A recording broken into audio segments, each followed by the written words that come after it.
네, 2교시 수업을 이제 다시 시작하겠습니다. 좀 빨리 좀 나가려고 했는데 생각보다 네, 방송이다 보니까 좀 늦게 천천히 나가야 되는 것 같아요. 어쨌든 많은 시간을 했던 것 같고요.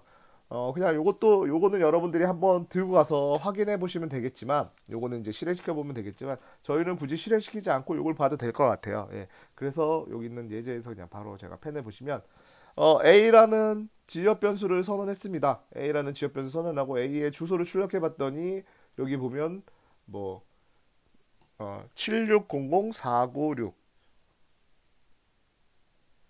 760만 496이라는 위치에 이제 이렇게 선언이 돼 있어서 얘 변수가 여기 이렇게 만들어졌다라고 적혀 있죠. 그래서 이거는 누구 거다? 메인 함수 거에 이렇게 100이라는 값이 들어가 있고요. 그 다음에 포문을 열었어요. 포문 열을 때 이 중괄호 아래에 있는 거는 이라고 했잖아요. 그래서 포문도 마찬가지로 그 중괄호에 포함되어 있으니까 여기를 우리는 포문에 있는 지역 변수라고 할 거고요. 이 포문에 있는 지역 변수에는 a라는 변수를 동일하게 선언했어요. 1이라는 값으로요. 그러면 얘는 다른 주소를 가지는 위치에 a라는 값이 선언이 되는 거예요. 되셨죠? 그래서 a 값이 출력이 되고요. 그 다음에 여기까지가 이제 한 거고, 그리고 난 다음에 펑션이라는 애의 함수로 합쳐합니다. 펑션을 합쳐놓으면 여기에는 중괄호가 여기 있으니까 여기에 있는 애들로 이제 채워진 거고요. 여기 있는 애들로 채워졌을 때 여기 요 a를 또 선언했기 때문에 a는 또 다른 주소에 있는 a가 하나 더 만들어집니다. 변수명은 똑같이 a지만 주소는 전혀 다른 곳에 있는 거죠. 그리고 다 출력을 하고 난 다음에 리턴을 하게 되면 여기로 다시 돌아왔겠죠. 그 다음에 이제 출력할 애는 여기서 출력할 애는 누굴까요? 얘도 아니고요. 얘도 아니고요. 얘가 될 겁니다. 요거 잘 이해되시죠? 그래서 지역 변수의 위치는 얘가 됐고요. 그래서 얘는 여기에 있는 메인 변수에 있는 애 100이라는 값이 출력되는 걸 확인할 수가 있습니다. 한번 돌려보면서 여러분들이 한번 여기에 어떻게 돌아가고 있는지 한번 감을 잡아보시는 것도 좋을 것 같습니다. 그래서 요거는 하나 넘어가고요. 그 다음에 변수에 기억 클래스라고 합니다. 그래서 우리가 여태까지 변수를 어디에다가 기억을 시켜야겠다라고 지정을 한 적은 없어요. 근데 지금 지정할 수 있는 건 뭐가 있죠?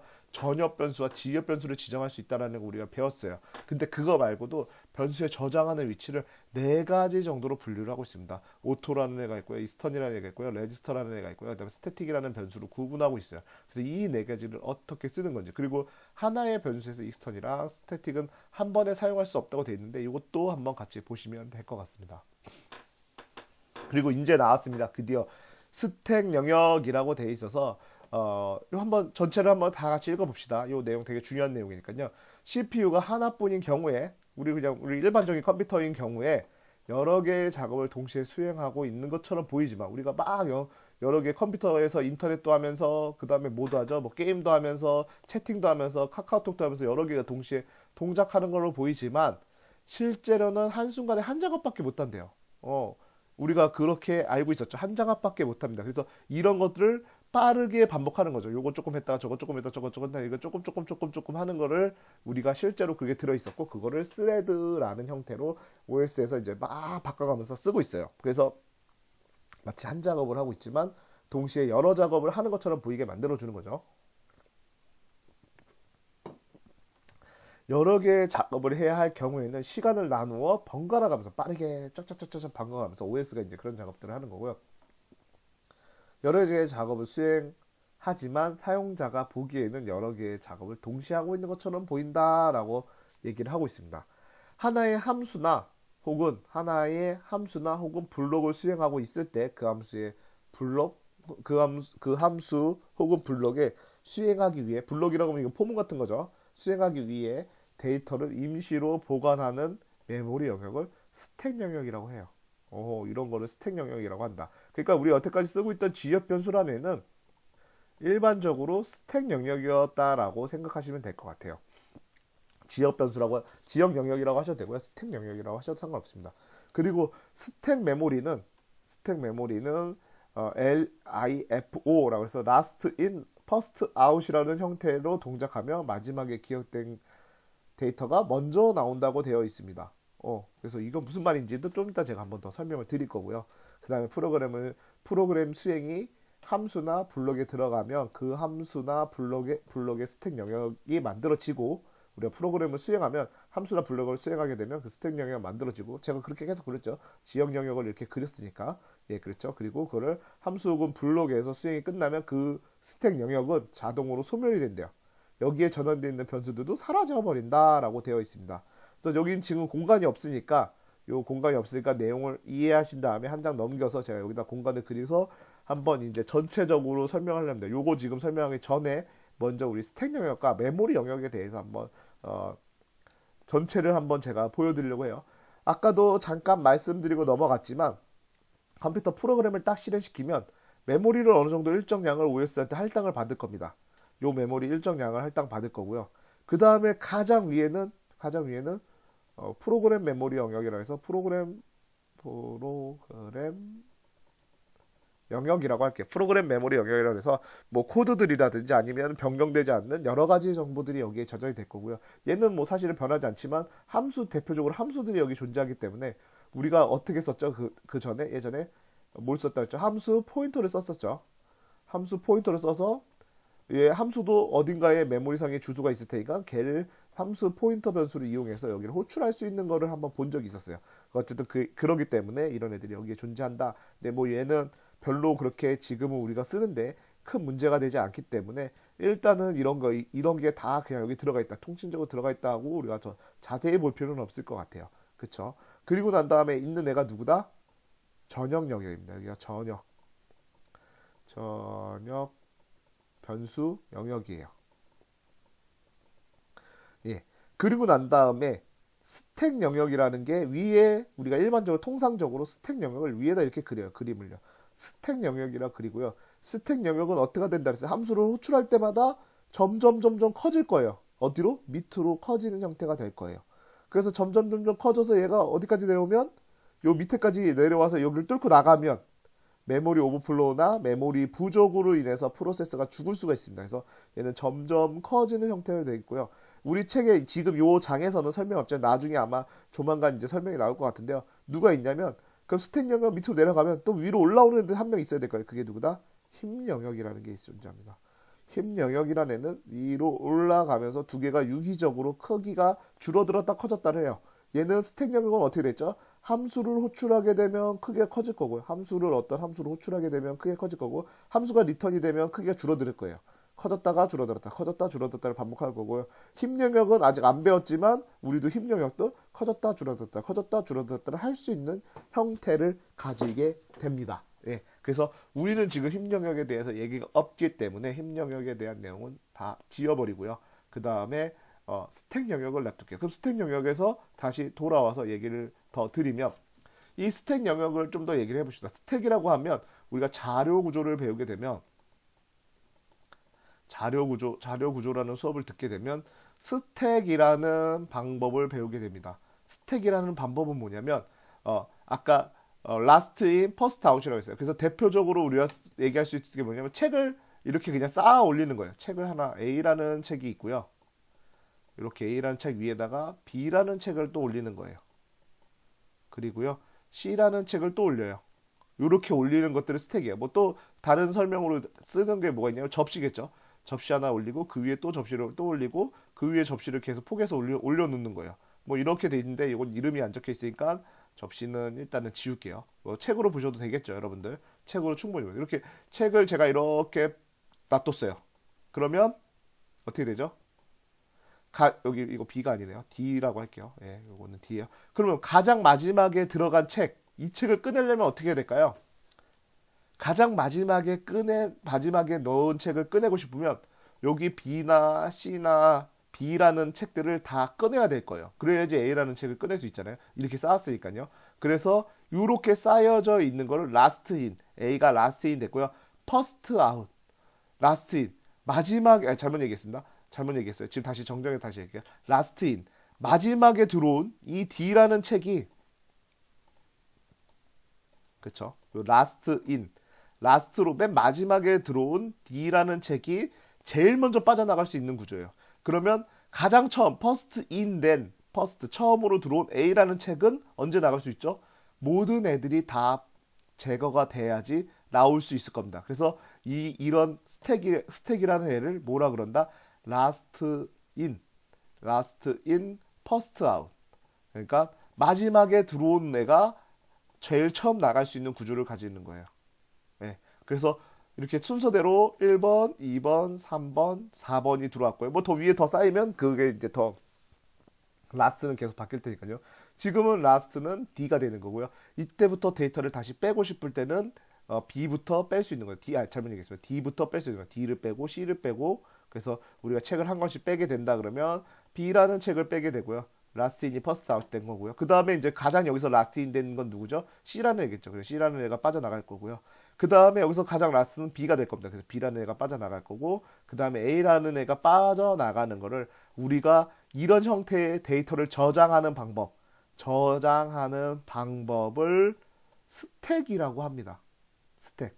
last in, first out. 그러면 뭐 first in, first out도 있을 거고요. 뭐 이런 거는 여러 가지가 이제 있을 수 있겠죠. 이런 저장하는 방법 중에. 그래서 우리가 이제 가장 처음에 배우는 거는 스택에서 last in, first out이라는 거를 배우게 됩니다. 그래서 그게 스택이라는 거고, 스택을 생각하는 가장 간단한 방법은 아까 책을 하나하나씩 쌓는 방법을 가장 간단하게 설명할 수 있어요. 그러면 교수님 이렇게 얘기할 수 있겠죠. 교수님 근데 여기에 라스트인과 퍼스트인은 무슨 상관이냐?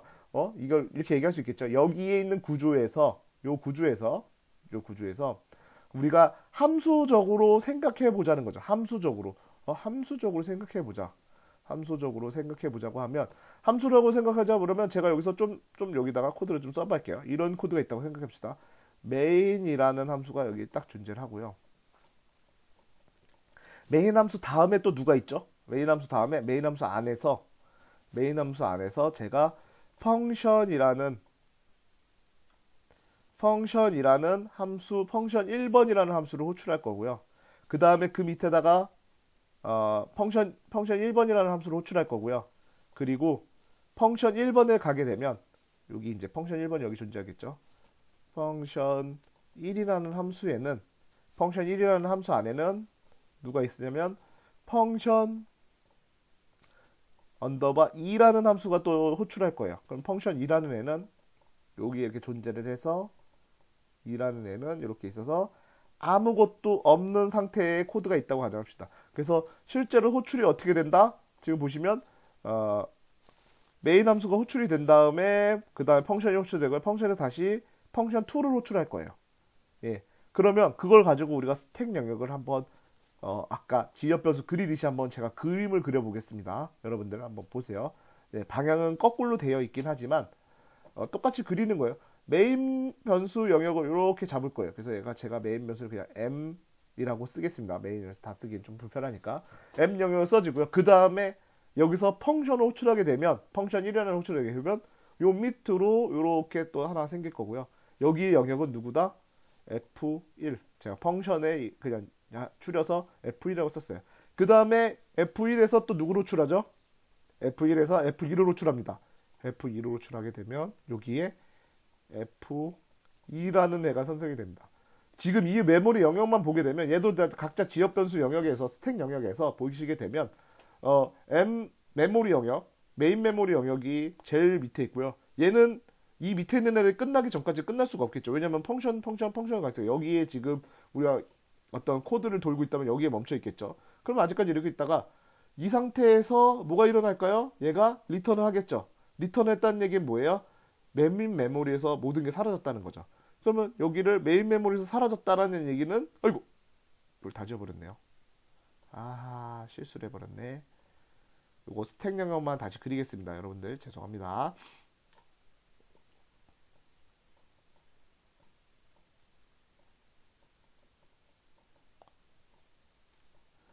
이렇게 됐고요. 아까 요거 코드는 main이라는 함수가 여기 이렇게 존재를 할 거고요. 메인 함수 안에는 누굴 그린다? F1로 할게요. 여러분들 펑션 충분히 알았을까요? F1이라는 함수를 호출했고요. F1이라는 함수는 다시 이렇게 있어서 F2라는 함수를 호출한다고 했어요. 그래서 F2라는 함수는 아무것도 없고 이런 식으로 있어서 네 여기까지 왔다 그랬죠. 그래서 이 상태에서 여기가 넘어갔어. 이제 리턴했어. 리턴하게 되면 여기로 왔죠.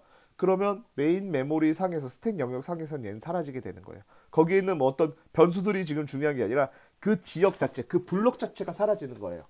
그리고 난 다음에 F1이 다시 리턴이 되죠. 누구한테? 메인 메모리 이쪽으로 이제 끝나서 밑으로 내려오게 되죠. 그럼 얘도 이 지역 자체도 사라지게 됩니다. 그러면은 지금 남은 건 메인이고요. 메인도 여기 밑으로 넘어가게 되면 이렇게 하면 없어지게 되는 거예요. 그쵸? 우리 스택 영역에서. 그럼 이거 생긴 게 어때요? 아까 제가 그렸던 스택에 저장하는 방식과 느낌이 좀 비슷하잖아요. 책 이렇게 쌓는다 그랬잖아요. 그쵸? 책 이렇게 쌓는 것처럼 지역 어디지요? 메인 메모리 지역, 그 다음에 펑션 1번 지역, 펑션 2번 지역이 생기게 됩니다. 그쵸? 이런 식으로 M이 생기고 F1, F2가 생기게 돼요. 그래서 여기서 만약에 우리가 전체적으로 다 반환하고 싶다면 F1만 반환하는 거는 요거 이렇게 반환할 수 있을까요? 불가능하겠죠. 예, 일반적으로 불가능하겠죠. 이 코드상에서 보세요. 이게 가능할까요? 어떻게 해야지 이렇게 이게 만들어질 수 있을까? 이건 불가능합니다. 불가능하기 때문에 아까 우리가 얘기했던 방법처럼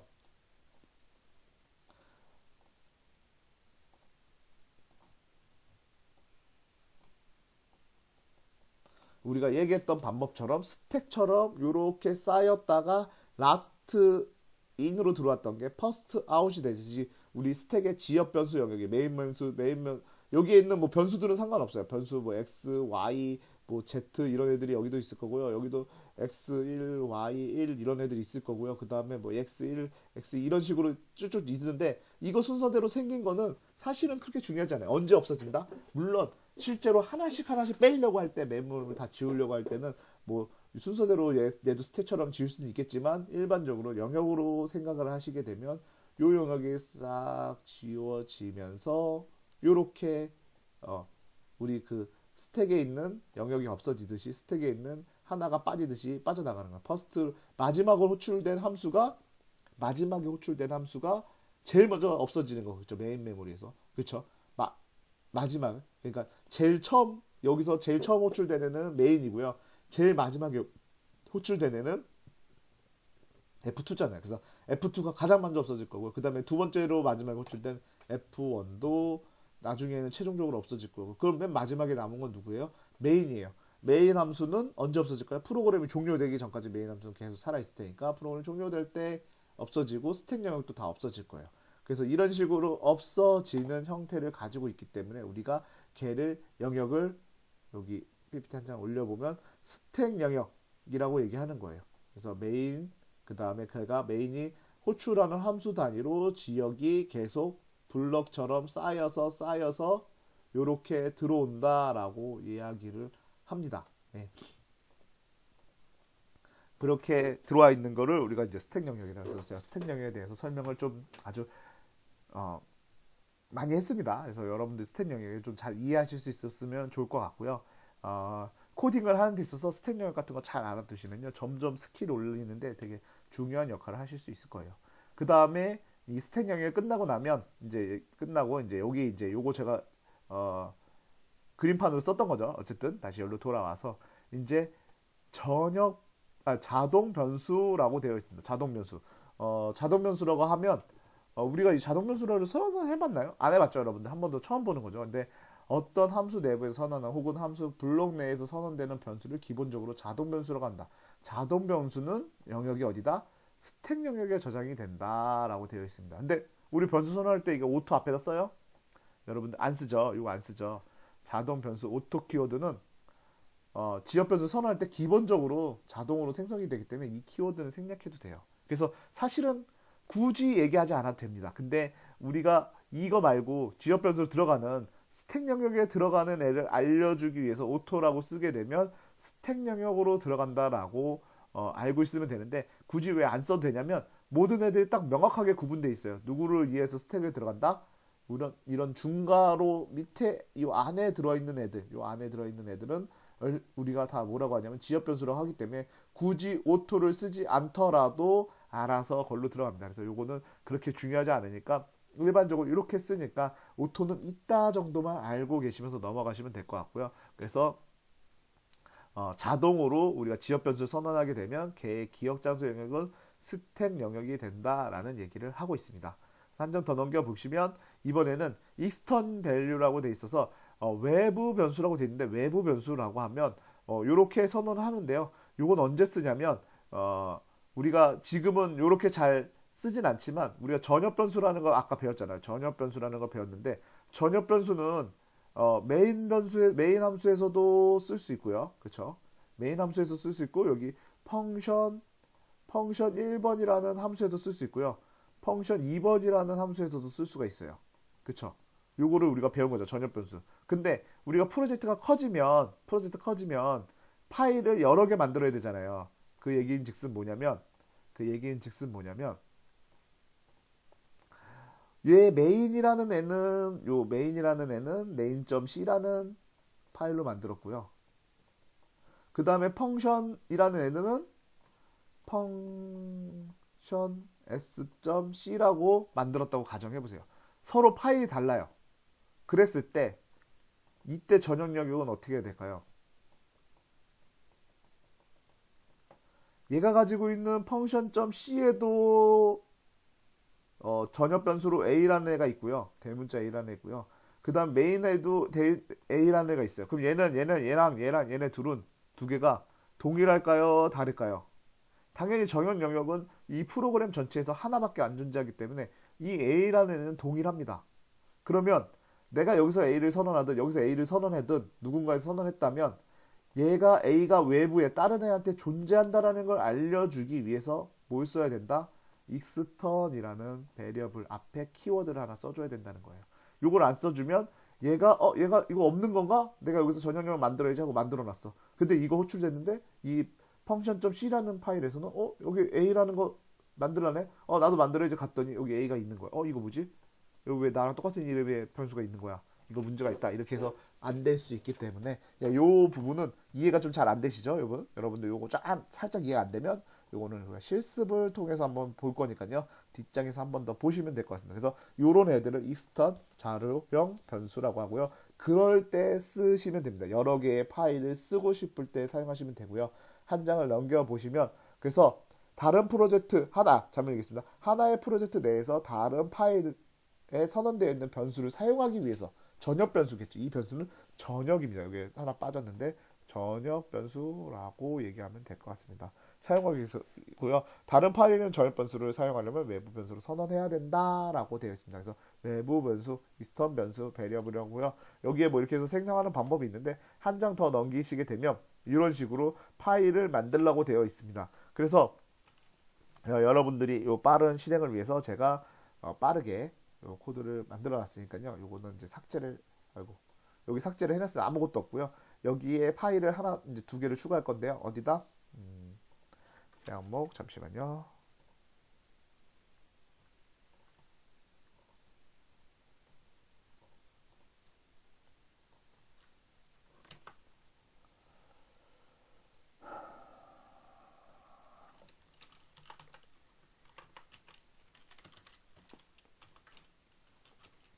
7.c라는 애를 만들어서 여기다 이렇게 추가를 했어요. 요거는 메인 함수에 있는 애고요. 그 다음에 더블이라는 요거 ext라는 애를 추가를 했죠. 여기서 하나 더 추가했어요. ext.c 라고 만든 다음에 이렇게 넣어놨습니다. 파일이 두 개가 있고요. 메인은 여기 하나만 있고요. 나머지 함수는 요거 에어리어를 계산하는 함수예요. 원의 이제 지름을 계산하는 지름이 아니라 원의 넓이를 계산하는 코드고요. 이때 우리가 이걸 계산하고 나면 요거 컨트롤러서 하면 요거 따라가게 됩니다. 여기에 가장 가까운 애로 따라가게 되고 여기 ext.c 파일에 있는 이 함수가 호출될 건데 이때 요거 s값은 뭐죠? 값을 다 계산한 값이 들어있는 거고요. 이때 전역 변수로 여기다가 선언을 하게 돼요. 그쵸? 전역 변수를 여기서 선언했어요. 여기다 값을 저장할 거죠. 근데 메인에서는 걔를 어떻게 쓰죠? s를 여기서 출력을 합니다. 그럼 출력을 하려고 하니까 나 s를 여기 또 선언하면 안 되죠. 이거 외부에 어딘가에 존재하는 애야 찾아봐 라고 이야기로 알려주는 겁니다. 그래서 거기다 익스턴 키워드를 써서 쓰게 되는 거고요. 실제로 실행을 하게 되면 잘 출력이 되는 걸 확인하실 수가 있습니다. 그래서 메인에서는 요 코드에서는 요 코드로 와서 요걸로 볼게요. 여러분들 보시는 게 훨씬 좋을 것 같으니까 여기서 보시게 되면 요렇게 선언이 되어 있을 때 우리가 어떤 메모리 스택 영역이 전역 변수 영역에도 선언이 되면 전역 영역에 S라는 애가 선언이 될 거고요. 그 다음에 메인이라는 영역에서는 여기 S를 찾으니까 나 이거 없는데 이거 다른 파일에서 선언된 적이 있어 라는 걸 익스턴을 통해서 알려주는 거고, 그래서 여기를 올라가서 그 값 여기 계산된 314였나요? 이 값을 출력하게 여기 적혀 있죠. 네. 이 값을 출력하게 되는 형태를 가지게 됩니다. 그래서 이렇게 만들게 되면 여러분들 어때요? 전역 변수 이러는 파일에서 쓰고 이런 파일에서 써요. 그러면 어떤 것 같아요, 여러분들? 이게 이 전역 변수를 쓰게 되면 많이 쓰게 되면 가독성이 떨어질 수밖에 없습니다. 왜냐면 모든 애들이 여기 위에다가 쓰기만 하면은 전역 변수가 선언이 되고요. 그 다음에 어떻게 되죠? 어디든지 다 갖다 쓰잖아요. 그리고 여기다 더 어렵게 만드는 거 뭐예요? 아까 이 예제. 예. 사실 이런 예제는 사실 존재하지도 않는데 이 책에는 나와 있더라고요. 무슨 예제? 이 예제도 한번 보십시오, 여러분들. 얼마나 어렵습니까? 전역 변수가 여기에 존재하다가 여기 존재하다가 여기도 존재해요. 이런 식으로 전역 변수가 마구잡이로 존재를 하게 됩니다. 그러면 여러분들이 가독성이 좀 있을까요? 가독성이 좀 없겠죠. 예. 이런 애들은 최소한 가독성 있게 하려면 다 위로 올려놔야 될 거예요. 그래서 전역 변수 선언하는 부분은 그 메인보다 무조건 위에다가 선언하라라고 많이 사용합니다. 만약 전역 변수 꼭 사용해야 된다 그러면요. 그래서 이런 코드도 있고, 그 다음에 이런 코드는 좀 난데 지금 이거 같이 두 개 파일에다가 전역 변수 선언해서 이런 식으로 쓴다고 하면 되게 어렵죠. 이런 코드를 우리가 뭐라 그러면, 전역 변수를 많이 쓴 코드를 뭐라 그러냐면 스파게티 코드라고 합니다. 네, 전역 변수를 많이 쓰게 되면 이쪽에서 S를 갖다 쓰기 때문에 마구잡이로 꼬여 있다라고 얘기를 해요. 그래서 이런 것들은 그 독립성이 없는 거죠. 함수의 독립성이 좀 많이 떨어져 있는 상태인 거죠. 이 전역 변수 하나로 이 메인 함수와 요 에어리어 함수는 엮여 있는 상태인 거예요. 그렇겠죠. 그러면 이런 거를 해결하기 위해서는 전역 변수의 사용량을 줄이고 어떻게 해야 될까요? 전역 변수의 사용량을, 이런 상태에서 전역 변수의 사용량을 줄이고 여기에 리턴 형태로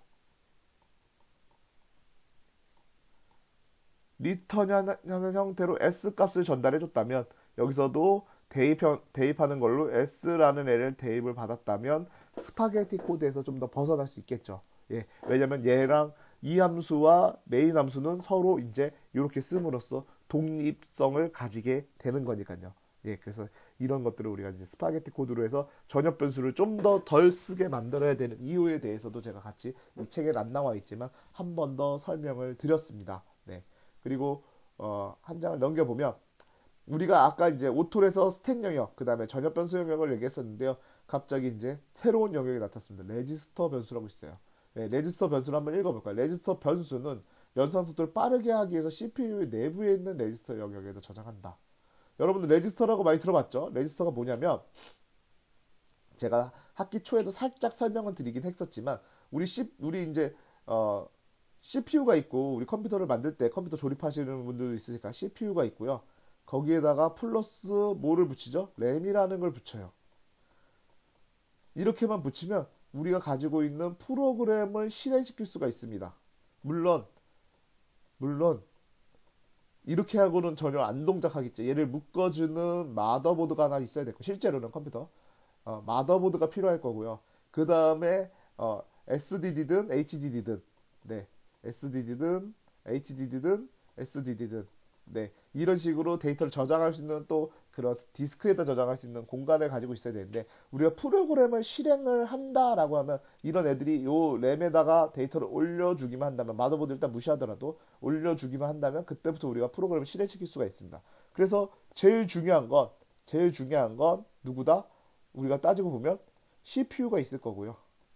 그 다음에 램이라는 애가 결국 프로그램을 실행하는데 중요할 텐데, 그러면 얘가 CPU가 빠를까요? 램이 빠를까요? 누가 빠르겠습니까? 여러분들 생각해도 당연히 CPU가 훨씬 빠릅니다. 속도적으로는요. 그럼 램은 그냥 많은 양의 데이터를 저장하고 있는 수준이에요. 예. 그래서 나중에 여러분들 OS라는 걸 배우게 되면 뭘 가리키냐면, 이런 피라미드 구조를 가리키게 됩니다. 여기 메뉴에 있는 애가 누구겠습니까? CPU라는 애예요. CPU는 제일 속도가 빨라야 됩니다. 그 다음에 있는 애가 누구다? 캐시라는 애가 있습니다. 요 캐시는 아시는 분들 알겠지만 L1, L2, 요즘은 L3 캐시까지도 나와요. 그 다음에 램이라는 걸로 나타나고 있습니다. 예, 이거에 쓰는 건 뭐냐면, 이렇게 쓰는 이유는 뭐냐면 좀 더 빠르게 하기 위해서예요. 예, 그래서 얘 CPU가 속도가 만약에 어떤 클락이 발생했을 때 CPU 클락이 여러분들 1이라고 가정할게요. 그리고 램에서 데이터를 하나 가져오는데 CPU 클락을 만약에 100을 사용한다고 생각해 보세요. 그러면 내가 CPU A라는 변수와 더하기 B라는 변수를 해서 얘를 누구한테 넣어준다? C라는 걸 넣어주려고 하면 CPU 입장에서는 CPU 입장에서는 CPU 입장에서는 C에다가 값을 저장하기 위해서는 한 번에 계산을 해서 끝낼 수가 있어요. A 더하기 B에서 뭐 C가 뭐 10이라는 값이 저장되는 거 CPU는 한 클락에 할 수 있는데 만약에 이게 램에 존재한다고 생각해 보세요. A도 램에 있고요. B도 램에 있습니다. 그러면 A 값 가지고 오는데 100초, B 값 가져오는데 100초가 아니라 100클락. 그러면 200클락을 벌써 사용한 거죠. 그 다음에 두 개 더해서 어디다 저장한다? 램에 있는 C에다 저장한다. 그럼 200클락을 또 100클락. 그럼 총 300클락을 써서 이걸 저장을 하면 CPU의 성능이 나오겠습니까? CPU의 성능이 안 나오겠죠. 그러다 보니까 CPU의 성능을 최대한으로 나타내기 위해서 CPU의 성능을 나타내기 위해서 CPU와 같은 속도로 동작할 수 있는 애가 필요합니다. 저장 매체. 그게 누구다? 레지스터라는 거예요. 그래서 얘는 용량당 가격이 제일 비싸겠죠. 왜냐면 속도가 엄청 빠르니까. 누구랑 매칭이 된다? CPU 속도가 1이면 레지스터 속도도 1이에요. 그래서 레지스터에 A라는 값이 들어있고요. B라는 값이 들어있고요. 그 다음에 두 개를 더해서 C라는 레지스터에 저장하는데 1초면 끝나요. 1클락이면 끝난다는 거예요. 그러면 그 속도를 보완하기 위해서 그 다음에 또 빠른 애가 누구다? 캐시. 그래서 얘는 L1, L2, L3라고 해서 밑으로 내려갈수록 용량이 점점 커지고 속도는 느려져요. 그리고 난 다음에 가장 밑에 있는 게 램이 됩니다. 그래서 램은 아예 독자적으로 만들죠. CPU에 들어있지 않아요. 이렇게는 CPU에 한 세트로 들어있습니다. 요거까지는 CPU 한 세트. CPU 안에는요, 레지스터가 들어있고, 레지스터 몇 개 없습니다. 뭐 32개, 뭐 128개, 64개, 뭐 이 정도 들어있고요. 캐시는요, 한 100메가, 200메가, 300메가 정도, 이 정도 들어있어요. 그 다음에 우리 램 몇 들어가 있죠? 여러분들 일반적으로 한 16기가 정도 들어가 있죠. 예. 그래서 레지스터가 용량당 가장 비싸고요. 그 다음에 캐시고요. 그 다음에 이건 가격 때문에 이렇게 만드는 거죠. 물론 모든 애들을 다 레지스터로 만들면 좋지만 가격이 너무 비싸니까 그건 안 되다 보니까 이제 가격이 좀 싼 편에 램을 만들게 됩니다. 대표적으로 램의 가격이 그러면 제일 싸다고 하는데 누구랑 비교하면 가격이 싼지 비싼지를 비교할 수 있겠어요? SSD랑 비교하면 되겠죠. SSD랑 비교하게 되면 SSD 같은 경우는 한 몇 기가 정도 합니까? 1테라 정도 하죠. 1테라 얼마예요? 한 30만 원 해요. 맞아요. 제가 대충 30만 원이라 할게요. 이거 16기가? 16기가는 좀 그렇고 한 32기가 정도 만약에 우리가 산다 그러면 한 30만 원 한다고 칠게요. 그럼 누가 더 큽니까? 얘는 1테라고 얘는 30기가니까 용량당 가격을 치면은 램이 훨씬 더 비싸죠. 그럼 걔보다 비싼 애가 누구다? 캐시예요. 그리고 걔보다 비싼 애가 레지스터고요. 그러면 그렇단 얘기는 SSD도 엄청 빠른 것 같지만 SSD는 이렇게 큰 블록 단위로 데이터를 출력을 해요. 램은 하나하나 파일 단위로, 하나하나의 바이트 단위로 출력을 할 수 있어요. 바이트 단위로 출력할 수 있고요. 바이트 단위로 출력할 수 있다는 얘기는 뭐예요? CPU가 원하는 데이터들이 바이트 단위로 되어 있다는 거예요. 그래서 바이트 단위로 출력되는 애들을 받아올 수 있는 프로그램은 램부터 시작한다는 얘기가 또 들어있는 거예요. 이거는 좀 별개 얘기긴 하지만 어쨌든 우리는 속도적으로 봤을 때는 위로 올라갈수록 속도가 빨라지기 때문에 레지스터에다가 데이터를 넣는다는 것은 레지스터에다 데이터를 저장한다는 것은 엄청나게 빠르게 연산하겠다라는 거를 엄청나게 빠르게 연산하겠다는 걸 내포한 겁니다. 근데 여기서 중요한 건 이게 많지 않잖아요. 무조건 내가 다 레지스터로 변수를 다 선언해버려. 그럼 CPU 입장에서는 다 내가 프로그램 하나가 OS도 있고 누구도 있고 다 여러 명들이 다 있는데 그 중에 있는 애들이 모두 다 레지스터에 들어가 있다 그러면 얼마나 불편하겠습니까? 그렇죠. 그러다 보니까 내가 무조건 레지스터로 한다고 해서 빠르지만 한정된 자원으로 제한되어 있기 때문에 컴파일러가 돼서 사용할 수 없으면 자동으로 그냥 램에다 저장해버립니다. 램에다 저장해버려요. 꼭 무조건 다 한다라는 건 아니에요. 그래서 레지스터를 쓰게 되면 빠르긴 빠르지만 그렇다는 건데, 실제로 그럼 레지스터를 쓸 일이 있었냐? 제가 개발 인생 10년이 넘고요. 한 이제 15년 정도 이제 뭐 학부 때부터 계산한다면 거의 한 20년 정도로 개발을 하고 있는데, 한두 번 써봤나? 연습으로 써본 거 말고 실전에서 쓴 게 한두 번밖에 없습니다. 그 정도로 우리가 컴퓨터에서 레지스터를 쓸 정도로 우리가 빠르게 연산해야 될 일도 없고요. 그 한 더하기 빼기를 빠르게 하기 위해서 레지스터를 쓰겠다라는 거는 거의 의미가 없습니다. 예, 그러다 보니까 거의 사용하지 않았기 때문에 사실은 그렇게 중요하지 않을 수 있다라는 얘기를 한번 드리고 싶어요. 예, 그래서 이렇게 많이 쓰지 않기 때문에. 그리고 여기 또 저장되어 있는 변수에서 레지스터 변수에 저장하는 애 중에는 또 보면요, 인트형과 캐릭터형과 그 다음에 또 누구라고 돼 있죠? 캐릭터형과 포인터형 변수만 쓸 수 있대요. 그럼 누굴 못 쓴다는 거예요? 우리 더블을 못 쓴다는 거예요. 더블형을 못 쓴다는 거예요. 더블형 못 쓰죠? 플롯형 왜 못 쓰죠?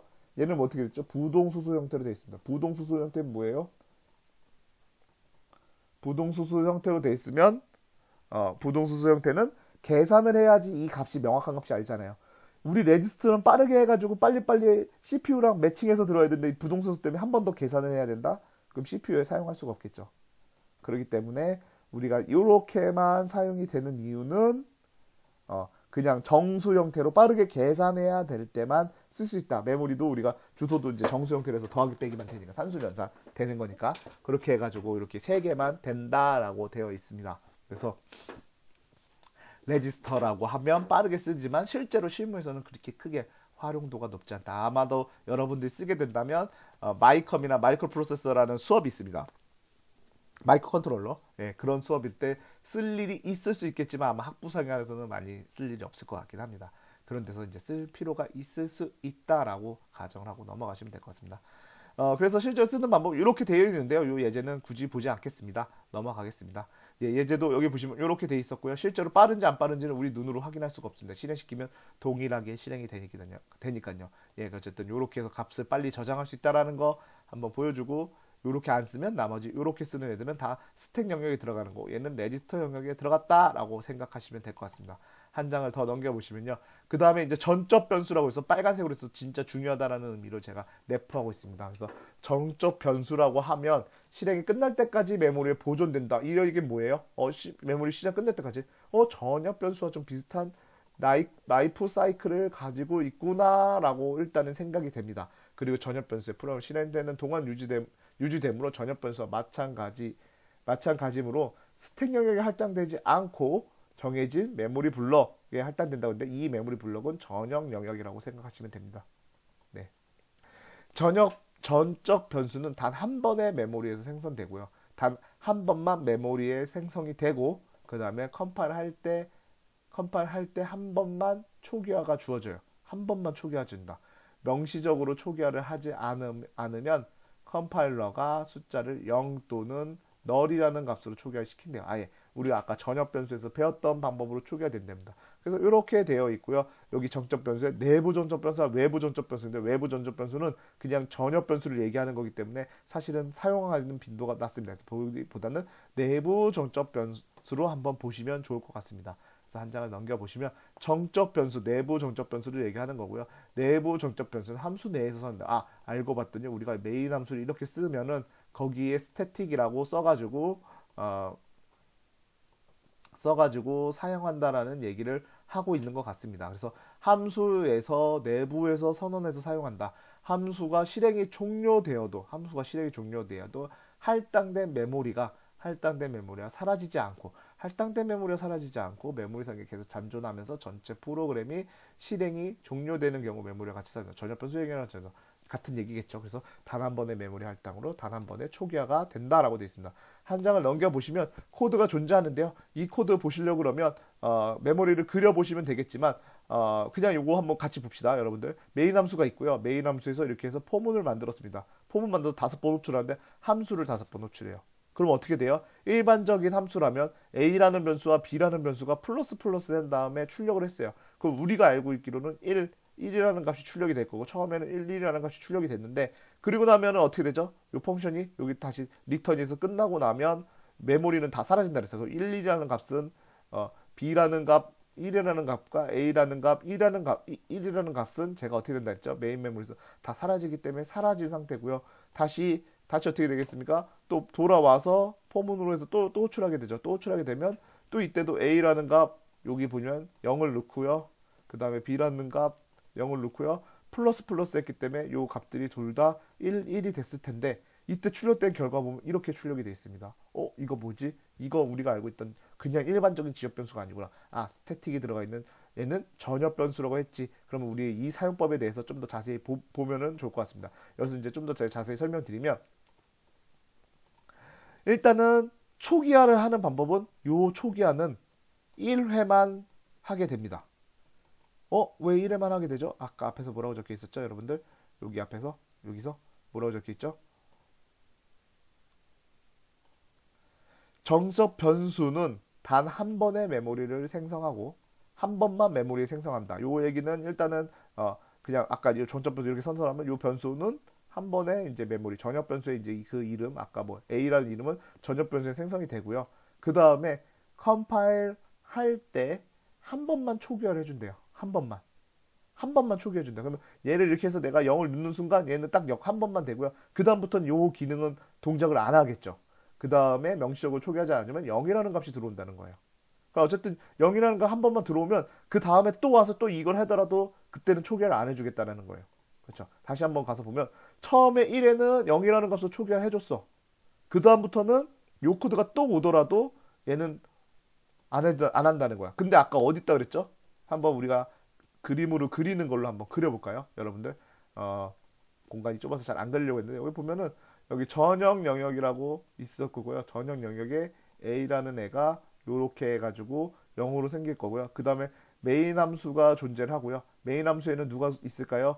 여기에 i라는 값이 들어가 있을 겁니다. i라는 값은 몇이죠? 0으로 들어가 있을 거고요. 그 다음에 또 누구 있죠? 이렇게 해가지고 펑션이 생길 겁니다. 펑션이 생기는데 펑션에 누굴 만들죠?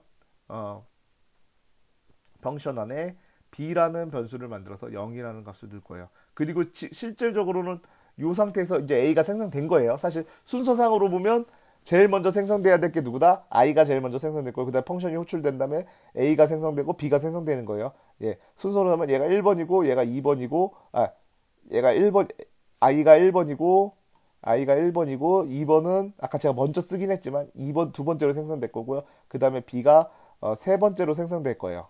되셨죠? 근데 제가 순서는 먼저 썼어요. 어쨌든 이렇게 메모리가 생성돼 있고요.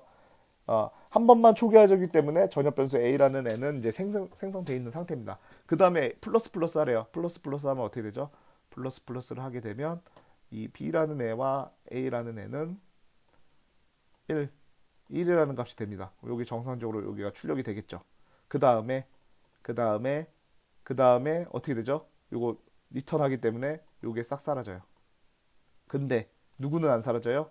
a는 안 사라져요. 왜냐면 메모리 한 번만 생성되면 언제까지 간다? 메인 메모리 끝날 때까지 계속 간다고 했으니까 사라지지 않아요. 값도 변하지 않겠죠.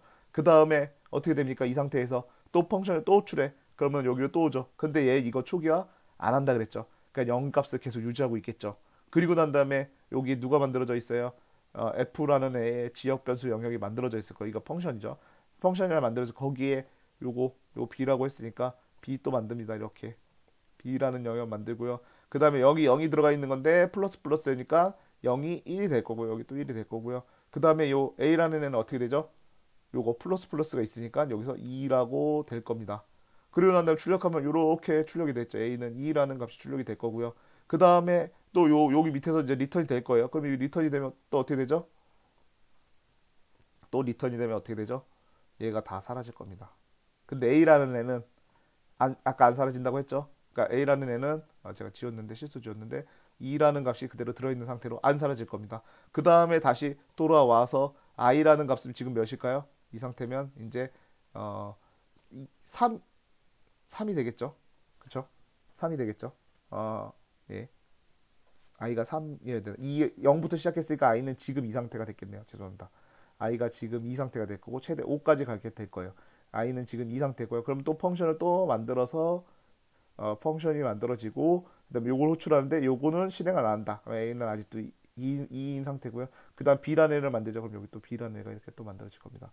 그래서 또 0이라는 값이 들어왔다가 플러스 플러스 되면 얘는 1이 될 거고요. i는 이 상태에서 3이 되는 거예요. a는요. 그 다음에 여기 또 이렇게 출력되죠. 이게 계속 반복하면서 출력이 되는 겁니다. 이런 거 이렇게 반복돼서 스태틱 변수는 초기화는 발생하지 않지만, 초기화는 발생하지 않지만 마치 전엽 변수처럼 사용할 수 있게 돼요. 이렇게 사용하게 되다 보니까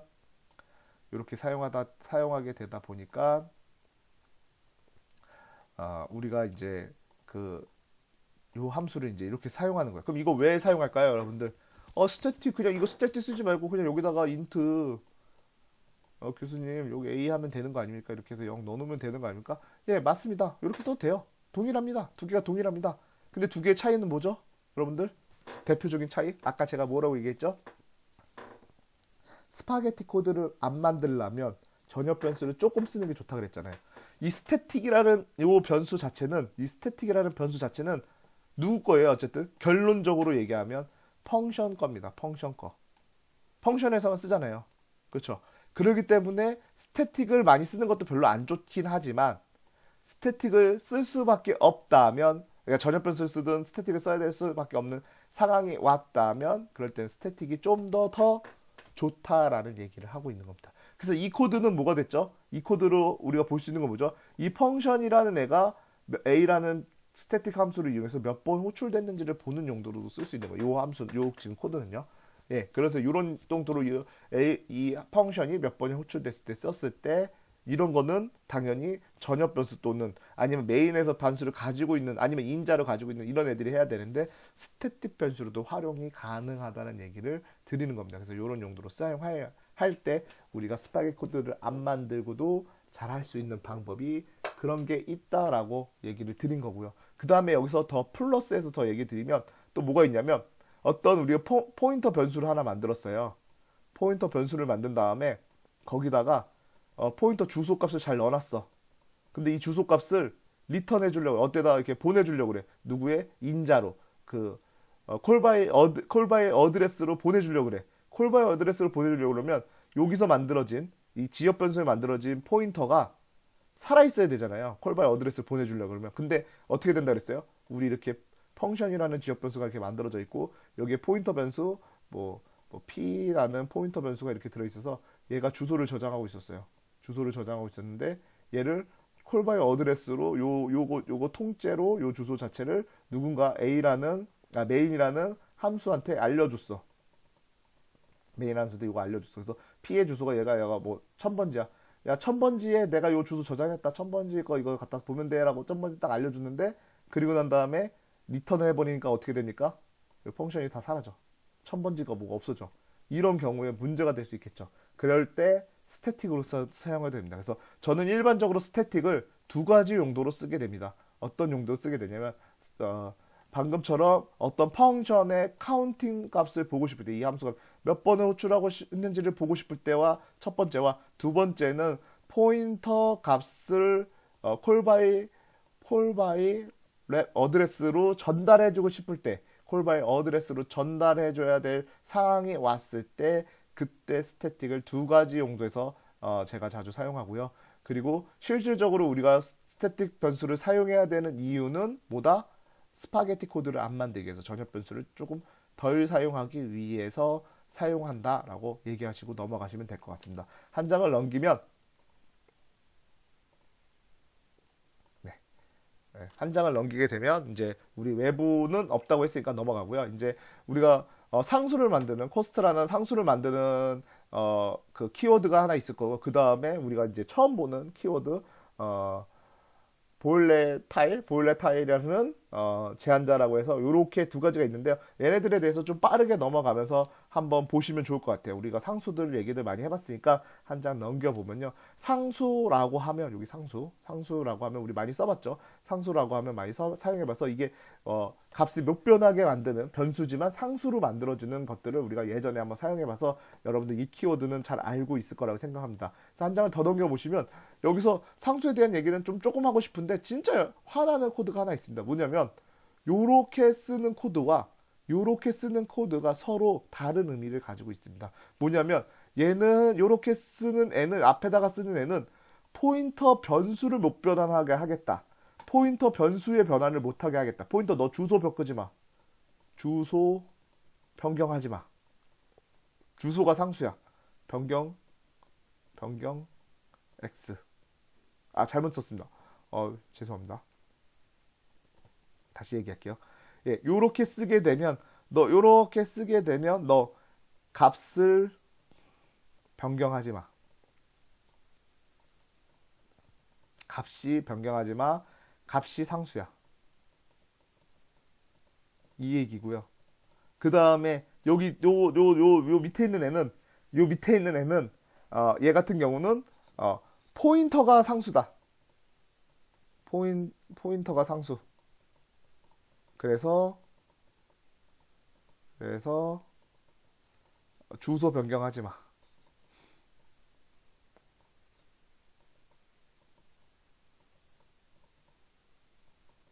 변경 X. 이렇게 보시면 될 것 같아요. 네. 그래서 두 개가 너무 헷갈리시죠? 그리고 여기 뭐 이런 이상한 거 있는데 이런 거 한번 여러분들이 나중에 한번 공부해 보시면 되고, 요거는 실제로 어떻게 되냐면 플러스 별표에 P1인데 이렇게 가로돼 있다라고 보시면 돼요. 얘는 요거는 얘기하지 않겠습니다. 여러분들 더 헷갈릴 것 같으니까 이런 것들이 궁금증 있으면 여러분들이 따로 한번 공부해 보시고요. 요거 진짜 어려운 부분이니까 이런 건 보지 마시고요. 한 장 더 넘겨보면 예제가 있는데요. 요 예제 한번 돌려보면서 우리가 어떤 차이가 있는지 한번 보시면 될 것 같습니다. 그래서 비주얼 스튜디오 키고요.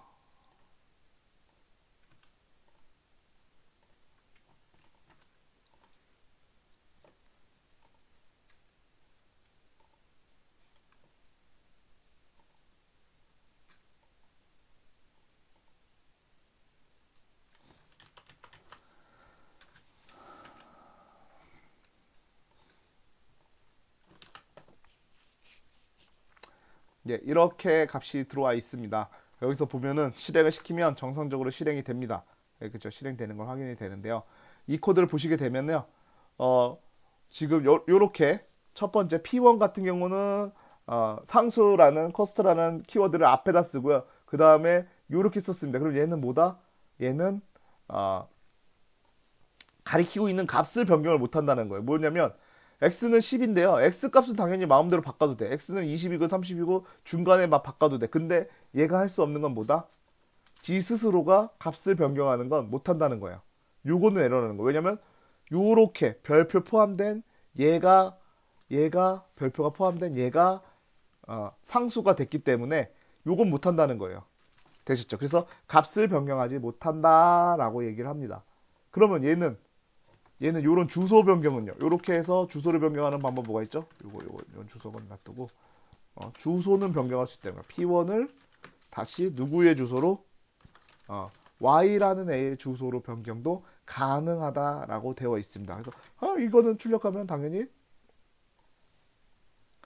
여기 첫 번째 나오는 여기 X가 아니라 이거 Y죠. Y라는 애가 100으로 요거 100으로 출력이 잘 되는 거 볼 수 있잖아요.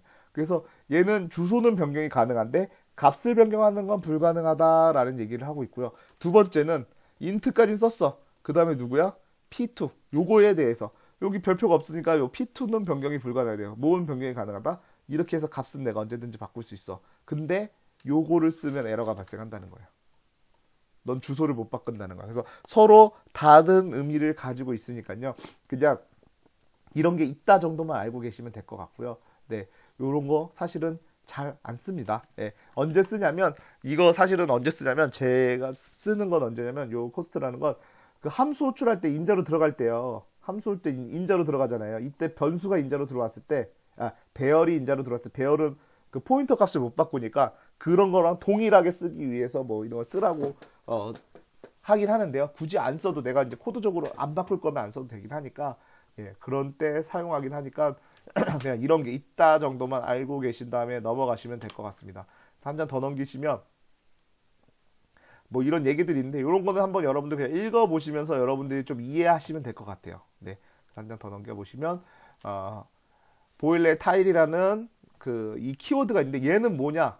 얘는 무엇이냐만 우리가 알고 있으면 될 것 같습니다. 요거까지만 하고 1시간 정도 넘게 지금 녹음하고 있는데 어쨌든 요것만 보시고 난 다음에 다른 쪽에서 이제 시간을 좀 줄이겠습니다. 어쨌든 이렇게 해서 얘는 무엇이냐면 얘는 뭐 비휘발성이라는 뜻은 가지고 있긴 한데 최적화를 하지 말라는 거예요. 최적화 등을 하지 말아라 라는 얘기를 하고 있습니다. 최적화? 최적화가 도대체 뭐죠? 뭐 우리가 쓰는 함수에 무슨 최적화가 있습니까? 라고 얘기하겠지만 우리가 함수는 어떻게 되어 있죠? 우리가 컴파일을 하게 되면 얘는 어셈블리로 만들어요. 어셈블리로 만들잖아요. 그럼 어셈블리는 할 때 어떻게 합니까? 어셈블리는 여러 개의 변수가 있으면 여러 개로 분리될 수 있다 그랬잖아요. 제가 한 줄이라 우리가 쓰고 있는 거 이렇게 한 줄이라고 넣었지만 이런 식으로 한 줄 넣었지만 실제로 이게 어셈블리로 가면 이게 두 줄이 될 수 있고 세 줄이 될 수도 있어요. 이럴 때 이런 A라는 A를 어셈블리로 변경될 때 너 맘대로 컴파일러 너 재량껏 최적화를 하지 말라는 거예요.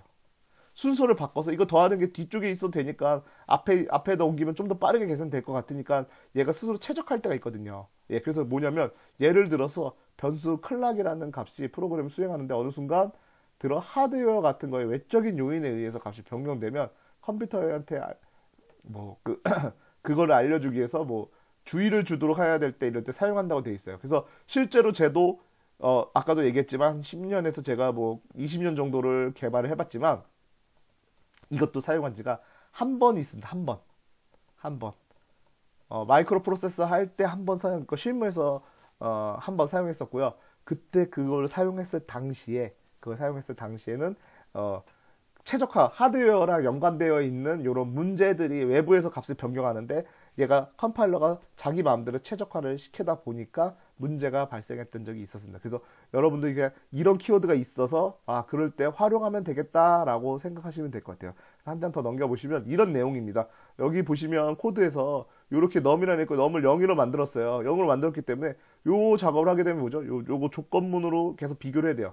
얘가 항상 0이니까 당연히 이거는 0이 될 수가 없죠. 이거는 당연히 num이 100이 될 수 없기 때문에 얘는 항상 이 조건을 계산할 필요가 없죠. 이 조건을 계산할 필요가 없는데 그래서 컴파일러가 스스로 이런 식으로 바꿔버립니다. 여기 있는 코드를 스스로 이런 식으로 바꿔버렸어요. 그쵸? 이런 코드를 이런 식으로 바꿀 수 있겠죠? 여러분이 생각해도 num이 0이고 여기에다 무슨 굳이 조건을 넣어서 왜 계산을 복잡하게 만들 필요가 없잖아요. 그쵸? 이런 식으로 컴파일러가 스스로 최적화를 해버리는데요. 근데 문제는 어떤 외부적인 요인으로 num이라는 애가 100이 된다면 그러면 이거는 어떻게 될까요? 오류가 나겠죠. 원하는 동작을 안 합니다. 그럴 때 사용하라고 쓰는 게 보일레이타일이라는 함수를 제공하고 있고요. 그렇게 쓰게 되면 최적화를 안 하기 때문에 이 상태를 계속 유지하고 있고요. 그럼 여기 이 상태를 유지하고 있으니까 외부의 어떤 요인에 의해서 100이 됐을 때 이 while문이 종료가 되면서 다음 문장으로 넘어갈 수 있는 그런 코드가 만들어질 겁니다. 그래서 여기까지 해가지고 여러분들 잠깐 쉬시고 다시 수업을 진행하겠습니다.